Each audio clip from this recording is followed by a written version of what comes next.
And நீங்கள் சொன்னால் நம்புவீங்களான்னு தெரில, கிட்டத்தட்ட இந்த ஃப்ரேமை ஒரு 5 ஹவர்ஸ்க்கு மேலே நான் வந்து எடிட் பண்ணியிருக்கேன்.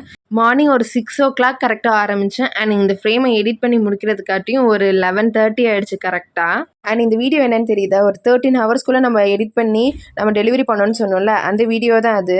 அண்ட் இது வந்து அர்ஜென்ட் ஆர்டரு. நான் பண்ணதுல இது ஒரு பெரிய சைஸ், ஒரு 20x30. அண்ட் நீங்கள் பார்த்தாலே தெரியும், பேக்ரவுண்டை வந்து என்னோட ஃபோட்டோஷூட் செட்டப்பை விட கொஞ்சம் பெருசாகவே இருக்கும். என் ஃப்ரெண்டு ஒரு 9:30 போல் கால் பண்ணியிருந்தேன் டியூஸ்டேல. நான் என்னென்னு பயந்துட்டே தான் எடுத்தேன். அவள் வந்து எடுத்துகிட்டு என்ன சொன்னான்னா, ஃபஸ்ட்டு கால் பண்ணி கூட ஹலோ கூட சொல்லல. அவள் வந்து என்ன சொன்னான்னா, நான் ஒன்று சொல்வேண்டி நீ இல்லைன்னு சொல்லக்கூடாதுன்னு சொன்னான். எனக்கு அப்போவே பயமாயிடுச்சு, இவ ஏன் இப்படி கேட்குறா அப்படின்னு எனக்கு ரொம்ப பயமாக இருந்துச்சு. அதுக்கப்புறம் தான் இந்த டீட்டெயிலாம் சொன்னான். ஒரு அர்ஜென்ட் ஆர்டர் இருக்குடி, ஒரு ஈவினிங் போல் நாளைக்கு வேணும் அப்படின்னு சொல்லி கேட்டிருந்தா. அண்ட் நெக்ஸ்ட் டே பார்த்தீங்கன்னா விநாயகர் சதுர்த்தி. ஸோ அதனால் அது வேற கொஞ்சம் எனக்கு பயமாக இருந்துச்சு, கரெக்ட் டைமில் டெலிவரி பண்ண முடியுமான்னு. அண்ட் அவள் ஒரு வேர்டு சொல்லியிருந்தா, அது ரொம்பவே டச்சிங்காக இருந்துச்சு. நீ இல்லைன்னு சொல்ல மாட்டேடி, நீ எனக்கு கண்டிப்பாக பண்ணி தருவேன்னு சொல்லியிருந்தா.